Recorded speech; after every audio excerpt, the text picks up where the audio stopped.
Ang daming guests. Grabe.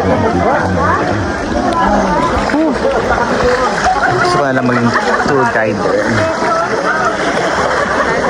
Init. Dito na. Kain! So guys, I really recommend this island kasi the rock formation is so good, amazing talaga siya. Look, 'di ba? Nakikita niyo naman ang rock formation niya. Ang ganda ng pagka-create ni God. Thank you so much God for this wonderful creation. 'Di ba? Look, 'di ba? Ayan sa likod. 'Di ba? Gusto ko na mahiga.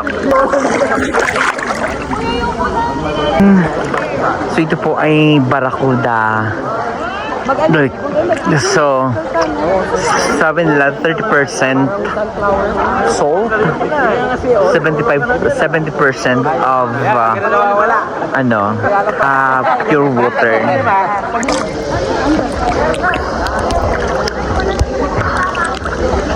So lumalang ngayon papunta doon. Kaya tara na sa Barracuda Lake.